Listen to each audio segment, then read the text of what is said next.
the Real Hustle Podcast, hosted by yours truly, Chris Kiblin. Real hustle, real people, real results.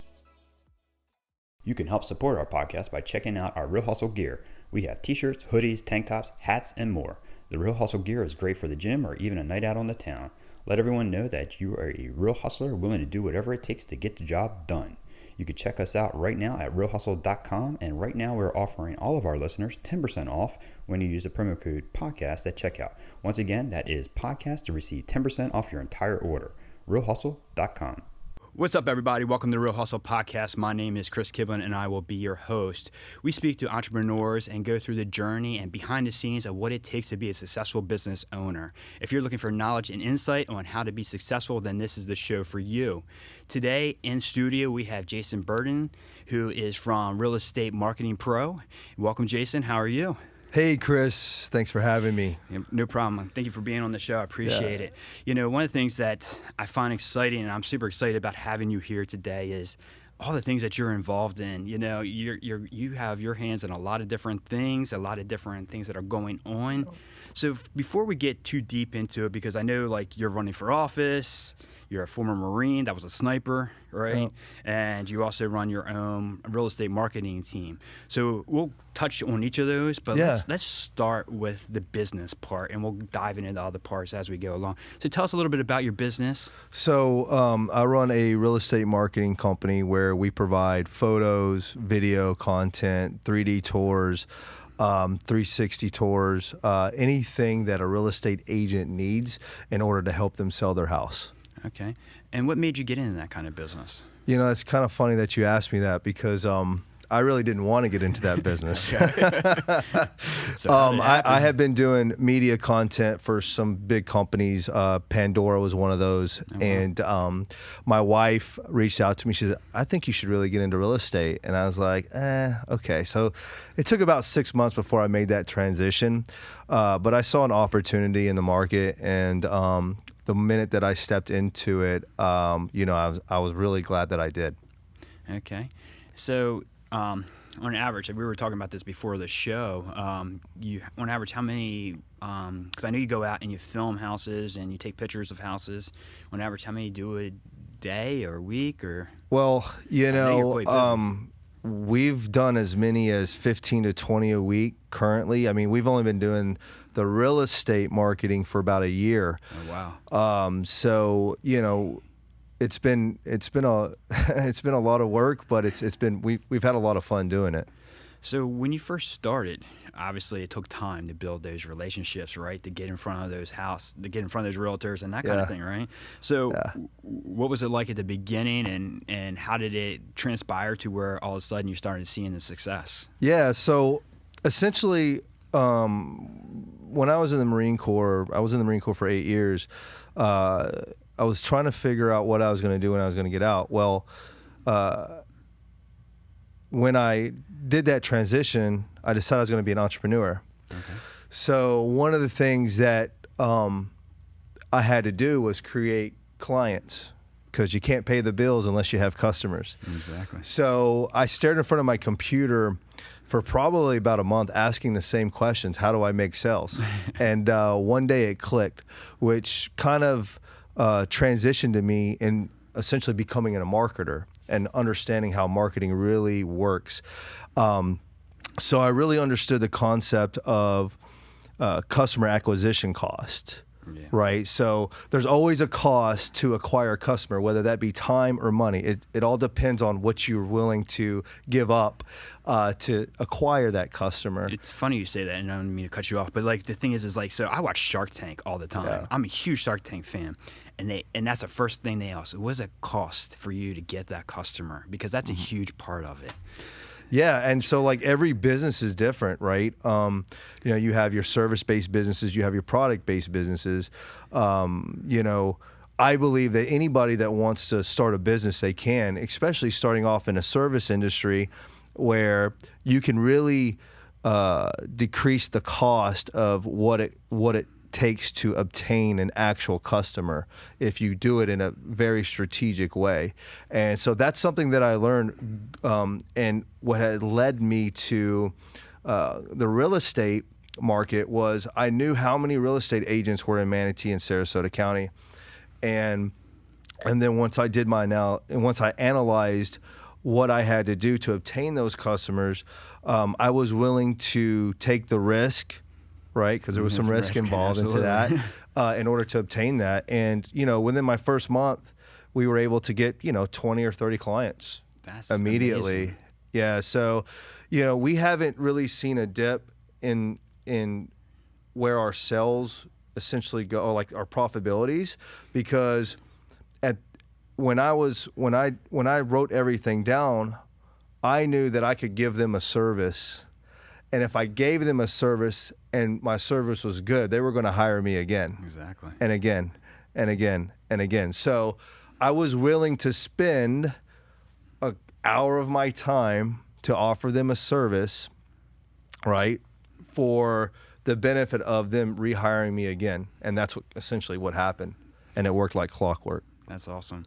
Yeah, because, the beginning is the hardest part. It's always, getting your name out there. And that's one of the biggest things that I've always heard is you got to get your name out there. People can't do business with people they don't know, right? Exactly. So you got to go out there and get the business.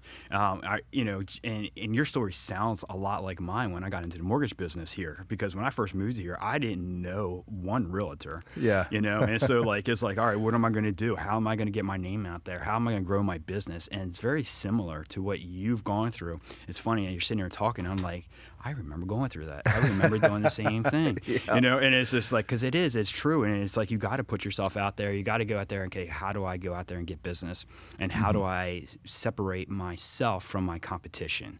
Correct. And that's a huge part, right? Because, the thing is like, if you want those people to come back and bring you business or rehire you or give you another referral, that's huge in our business, in our world, and so if I do what I'm supposed to be doing, then that's a memorable experience for them. And I'm sure it's the same way with you, right?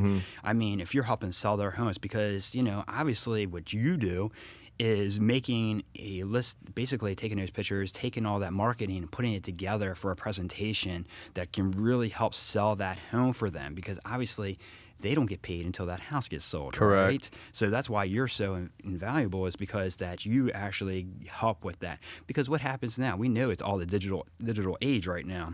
Everything's online. Yep. People are looking on Zillow. They're looking everywhere. And which I saw that you're a certified Zillow Yeah, I'm a person? certified Zillow photographer as well. Okay, so what does that mean? You just send your photos and your video content to Zillow, and then they look at your content, and then they certify you essentially. Okay, that's pretty cool. So, because I saw that, because so many people go on Zillow, or they go onto some website and they're looking, and what's the first thing they do? They look at pictures. Correct. And the presentation is everything. Because I know when, even now, like, even though I'm not really looking, we'll go online and we'll look, and and you can see pictures that were taken with a cell phone and you're like, really? Yeah. Or it's just like, or stuff that people haven't cleaned their house, or it's just, it's amazing, right? And it's like, but I really, if you're selling a house, and I think if you had it done by a professional, and you probably can contest to this more, right? That agent's probably getting more top dollar by what they are. I mean, you're absolutely right, Chris. I mean, when you start looking at who you want to hire as an agent, you really need to see like how their marketing is. That's the key, right? Because that's what's going to drive the traffic. I've had a lot of agents come up to me and tell me, your pictures is a lot of the reasons why we had so many offers on the house, right? Because that was the key aspect in regards to driving the traffic. And when it comes to marketing, that's what you want to do, right? Like, somebody could take, I guess, pictures with their iPhone if they wanted to, right? Right. And iPhone pics, they're getting to the point where they're good, but they're not that good. Good, right. And so in the first initial stages, especially during a time such as this, pictures and video content and things of that nature are probably the most important aspect of driving traffic to your actual listing. And that's what we've recognized. And because of that, we've had cases where people aren't even going to the house. They're already putting the offers in, and they're living in Michigan, or they're in New York, or wherever they might be, because the house is or the photos is the driving factor of them actually putting in an offer on that home. Right. And I think that's a big thing of it, right? Because I know when I go down and I scroll and I look through, let's say I go to Lakewood Ranch and I'm looking at all the different listings in my price range, and I'll go right down and and I'm looking at pictures. I don't look at anything else, maybe a price a little bit, but you're looking at the picture. The first picture you see, all right, does it capture my attention? And then I'll click on it if I find it captures my attention, right? Because if it's a bad picture, or it's not the right picture, it's like, okay, I'm just going to keep going down, and you kind of pass it. And it's huge. And so I think that's what, that's what a professional does, or what you're putting out there really makes a difference. Yeah, and I mean, if you think about it too, like we do other things such as like virtual staging. That's like what I was going to ask you. Empty rooms, right? Like, yeah, empty room is nice, and you can take a professional photo, but if you can allow somebody to visualize what that room can look like, that's even better. Right. And that I mean, we've had it to a point, Chris, where these listings have been on the market for months, and then we go in there, we virtually stage it, and it's under contract in a week. Isn't that amazing? It's because people can't visualize in their head what it would look like. Correct. And that's the thing. And so like you're helping them by going, oh, wow, that actually looks good. Because if you're taking pictures of an empty house, it just doesn't look good. Or if it's a bad, I don't know if you change furniture out or whatever. But, like, you see those pictures or, or the furniture's outdated or whatever. So, like, it all is about the presentation. And, we get, especially here where we are, we have so many migrant people moving here from other states, and they're not here. They're in New York. They're in, D.C. They're all over the place. So, like, they're looking for those pictures because that makes a huge difference. It's tough to really see a house as a home when there's nothing in it. Yeah. And it is. It's hard to picture it. And that's why a lot of people, they'll use staging companies, or they'll bring in, like, even if they're doing an open house and there's nothing in it because the tenant or the owner's moved out. It's because you need to see it filled. You need to see that, visualize what it looks like. It's hard for people to kind of go, well, I put my couch there, I do this. So, all right. Well, all right. So you've been doing this for how long now here? Well, about a year and a half now. About a year and a half. Yeah. And you grew pretty quickly. So grew very fast. I'm sure there were some struggles with that growth as well, right? Yeah. I mean, with any startup business, especially when you're dipping into a market that you're not really familiar with, there is always,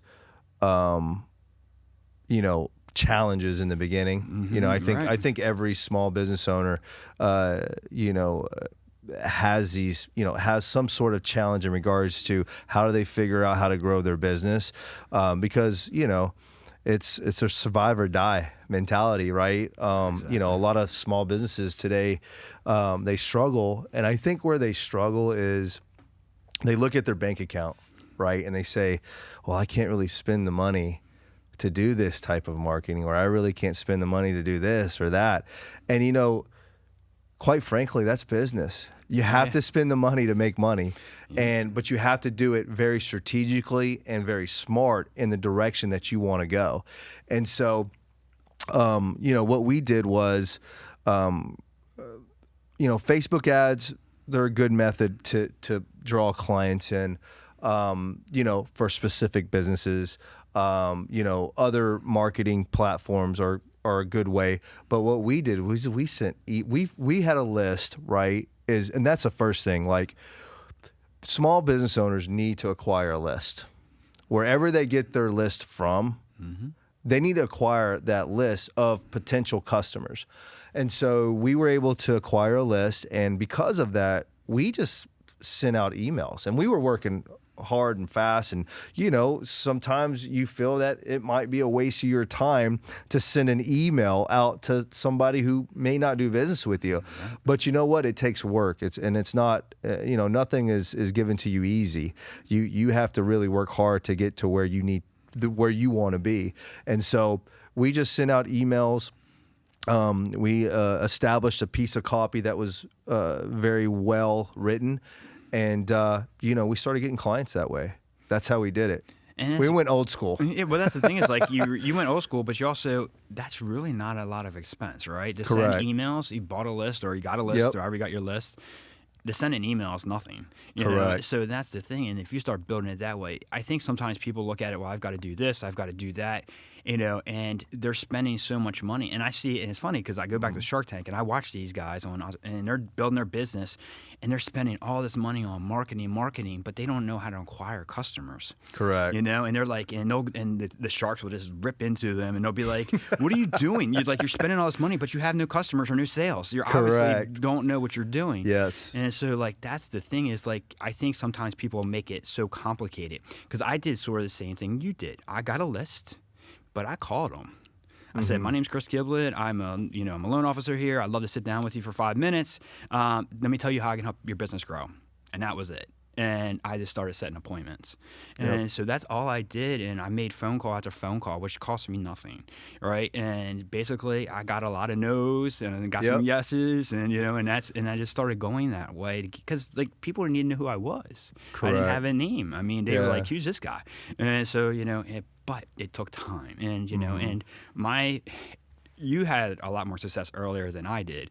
It took me 2 years to really get up, and I mean, I did okay, but it took me 2 years to really start seeing the success of everything because it took that long for me to build relationships because, in that world, a lot of people already had lenders. They already were dealing with somebody. What was their, and it's hard for them to break that relationship.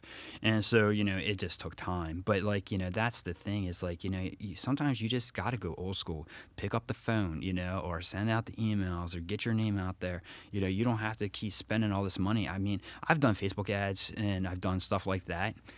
I really don't get a whole lot of return on them. Maybe I just don't know what I'm doing. I don't know. But, the thing is I have better doing other things and spending my money elsewhere where it's more logical for me to sit down with somebody and do something like this. Exactly. And I think that brings up a good point, meaning you don't want to keep doing something that doesn't work, right? Somebody could sell you this big marketing package and tell you, I'm going to get hundreds of thousands of impressions. Great. How many customers did I get from that at the end of the day? Right. I don't care how many people are seeing my stuff. If I'm going to hire you to do my marketing, at the end of the day, I want customers. I don't want impressions. I've had, being in the marketing game, I've been around some of the best marketers in the United States. These guys are, some of them are my really good friends, but, they could take they play on trends.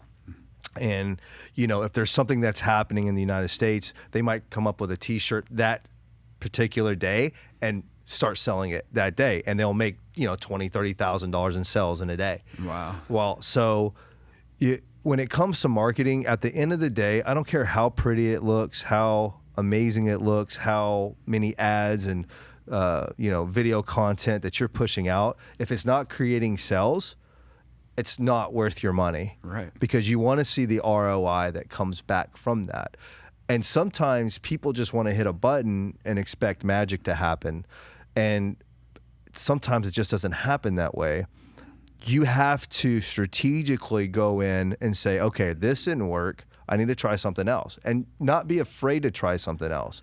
I think that's where a lot of people go wrong is they're afraid to try something and try something and try something. And you know what? That's the nature of what we do. You have to keep doing it until you figure out what works. I can't tell you how many things I've especially because even though we're doing a podcast, this is a legit business. It is a business. So I'm constantly working on it. I'm constantly updating my website. I'm constantly adding new features to it. I'm constantly just changing things because I'm always learning or getting things well, I didn't think of that. Why didn't I change that? And then it comes to me later. And it's because you're new. And especially when you're a new entrepreneur and you're trying to learn, and it's just you got to be willing to grow and try new things or add new ideas to what you're doing. It can't be just this is one way and this is all I'm doing.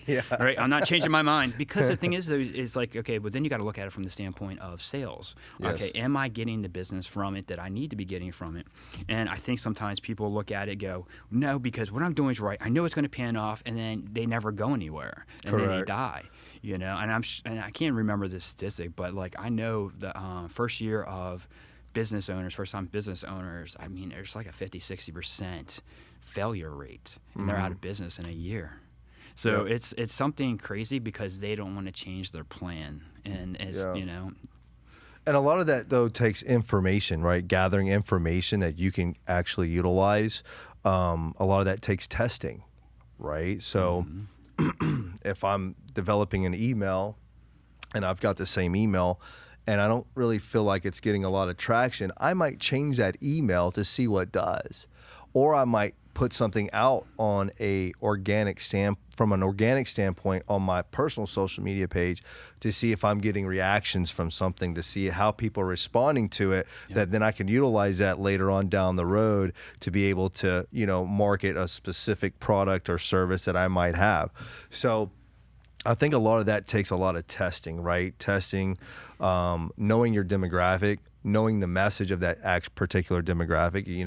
If I'm marketing to mothers, I need to formulate a message that is mothers can relate to, exactly. or whatever that might be. I'm just using that as an example, but I think there's a lot more different aspects in regards to trying to get your message out there that around your service and your business. And I think once you can hone in on that, then you can start seeing the results of customers that are actually coming through. Yeah, I agree. All right, so let's kind of change gears a little bit here, because one of the things that I find fascinating about you is when you're sent over your bio is, all right, you were a Marine for 8 years, correct? Yes. And you finished up as a sniper? Yeah, so I got out as a scout sniper, as a staff sergeant scout sniper, and I served from 2003 to 2011. Thank you for your service, by the way. Thank you too. So yep, and so I always love interviewing other veterans as well. Yeah. And so, all right, it's always been I don't know enough about it. So how does that happen? How do you become a sniper? What made you want to be a sniper? Yeah. Because I think that's a pretty cool thing. Yeah. So, so how it typically works is you have to go into the Marines as an infantry Marine, okay. Right? So when you enlist into the infantry. You go through the necessary schools, infantry training school, and then you get into your what we would call battalion. Mm-hmm. And there is a sniper platoon that's attached to each battalion, and the sniper platoons actually have NDOCs. So in civilian cases, we'll call it a tryout. Okay. Right? Gotcha. I was like, so it's a tryout. So what they do is they typically screen you. They take the best Marines in the infantry who want to take the sniper NDOC, and you do the sniper NDOC for a few days, and you get evaluated. And a lot of times you'll have 36 Marines that take the actual sniper NDOC, and in my case there was 3 of us that were left from that particular NDOC, and then I was the only one that they took into the platoon at that time. Cool. So it's very you have to be pretty physical fit at the time. Like I couldn't pass it today.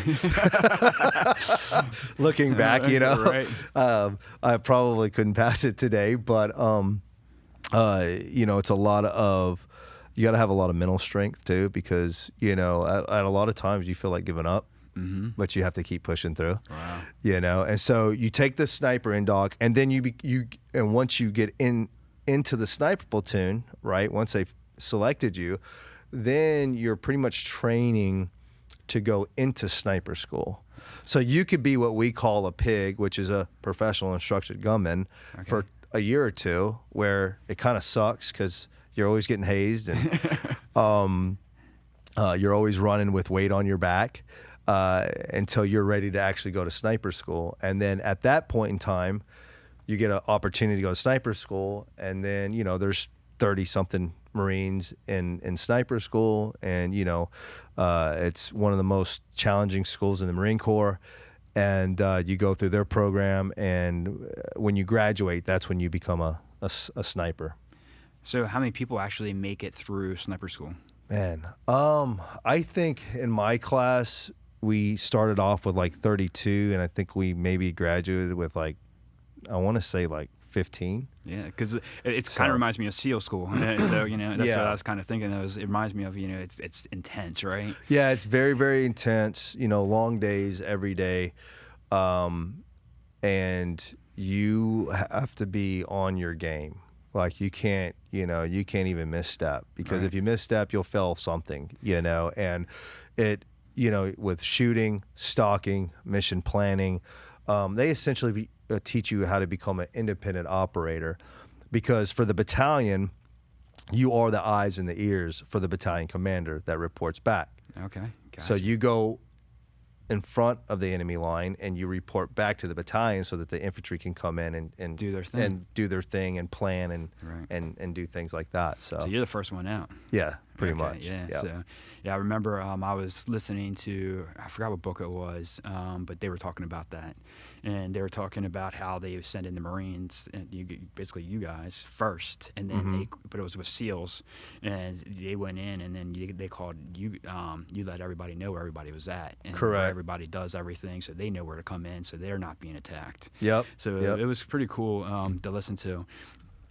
All right, so that was pretty cool. So I'm sure that set you up with a lot of discipline and a lot of other stuff in life, right? Yeah, I mean, that's what I believe that's kind of where I'm at today. Is it just gave me the drive, right?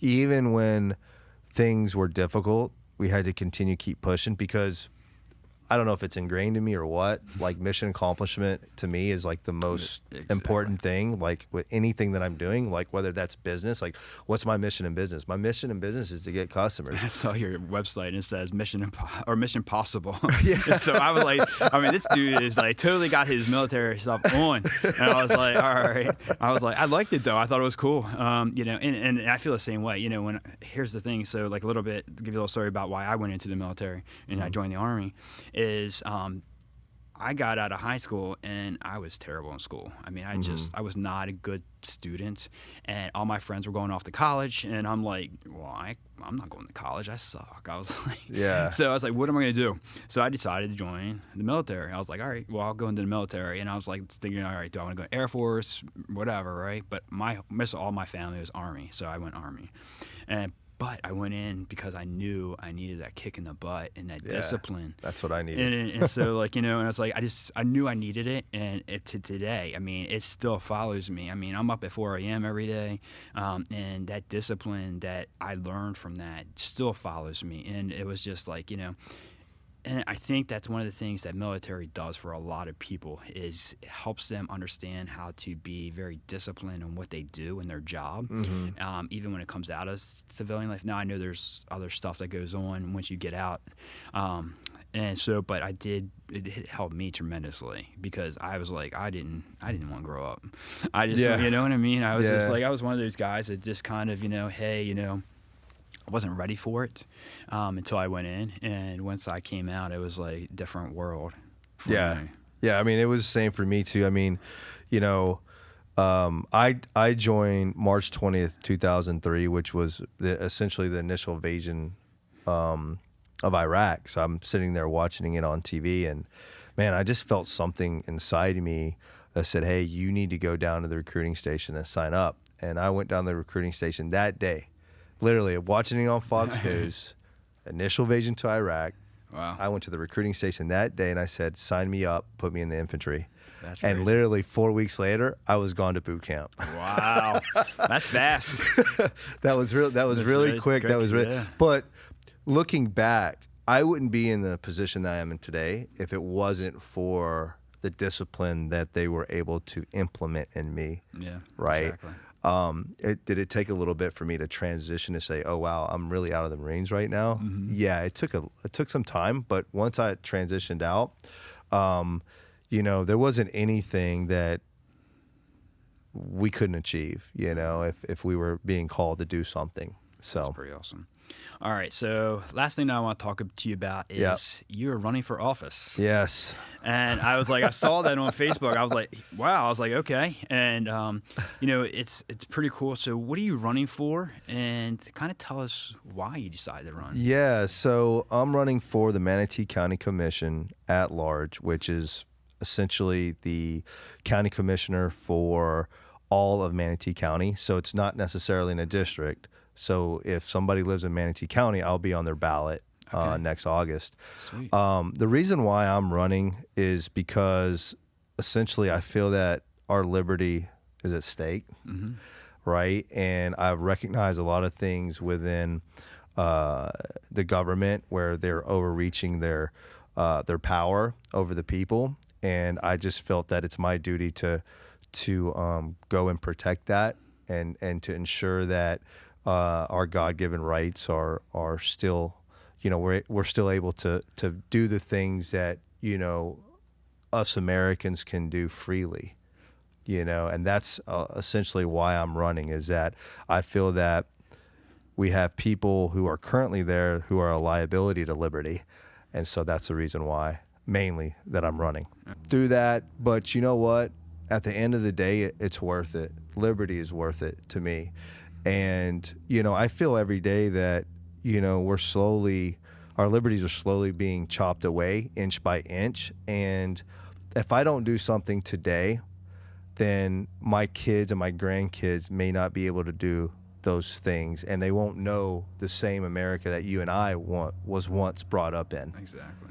I mean, both of us, we both joined the military for a reason, right? Yeah. Because we wanted to, basically, if we had to, you were called, I never went to war or never went anywhere. But if I had to, I would have, right? Yep. But, we joined it because of our freedom. And we Correct. wanted to have America be free, Yes. and give us our freedoms, right? And, Yep. and that's really, and so I totally get it, because, I think especially coming from and I don't want to make this military or political or whatever, Yeah. because it's not that kind of show.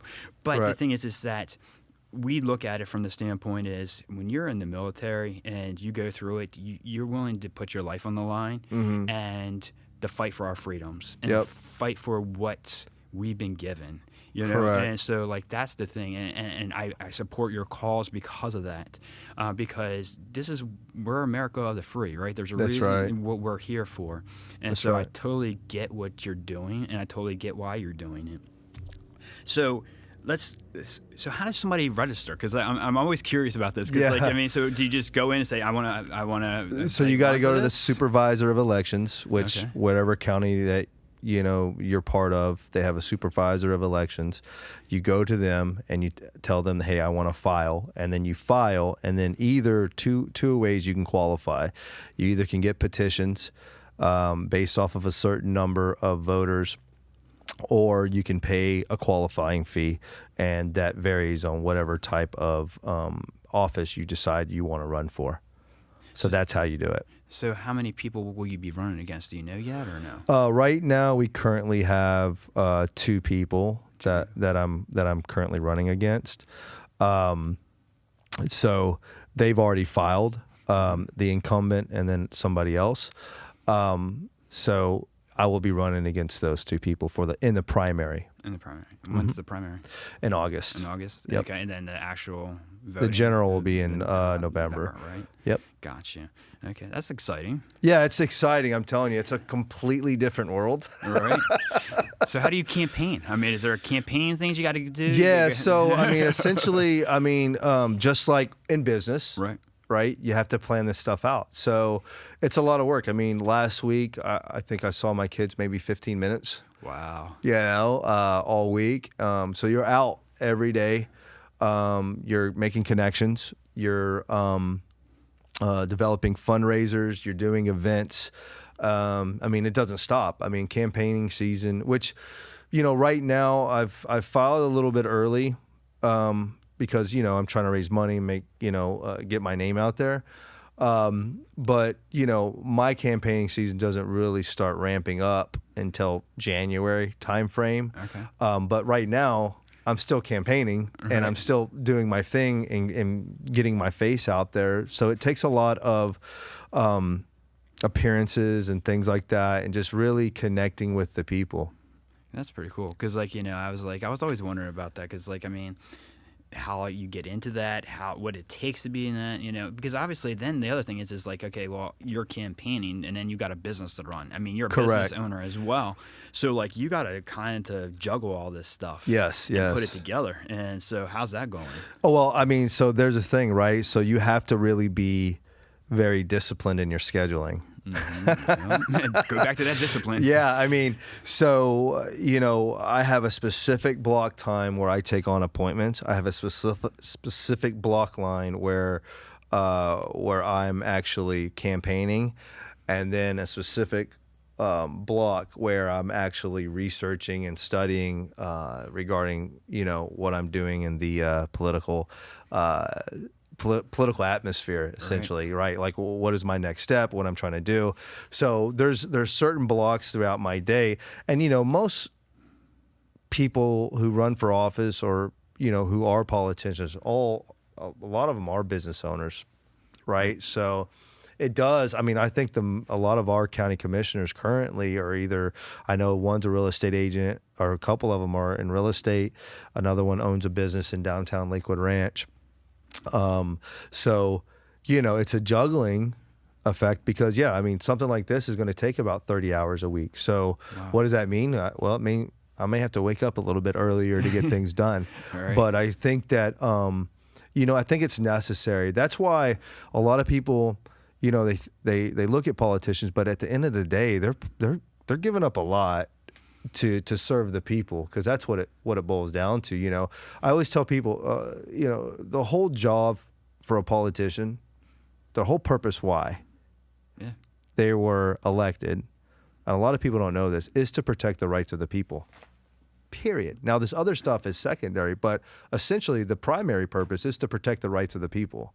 Yep, you work for the people. That's right. So that's kind of, it's a different world, and I'm learning it, but it's exciting. I'm excited about it. I'm excited for you too, because that's pretty cool. I mean, I already know you got a big following already and a lot of supporters already. I see it on Facebook. A lot of people believe in what you're doing and really going after it. And just listening to your history, with being a Marine, being a sniper, going through war, I wish you all the best. I hope, I've got my vote. Appreciate you, Chris. I appreciate you. Yeah, thank you. So anything else you want to add? No, I think what this, regarding, business and entrepreneurship is, don't give up, because I know it sometimes it feels like nothing's happening, but it's like right at that point, like when you start really feeling that, like you really want to quit, like you're at that edge, at breaking point where it's about to blow up for you. Yeah. So, but also, if something's not working, don't be afraid to change it.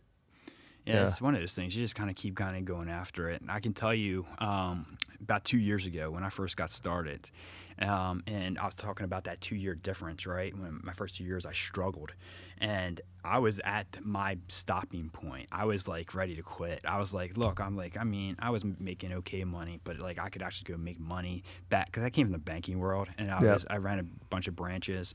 I was like, I could make more money doing that and not have the stress and all this other stuff. I was like, I'll just go back to the banking world. I was like, because I'm done. I was like, but I'm going to give it one more shot. And I came up with a game plan. I became very disciplined. That's when I started getting up at 4 a.m.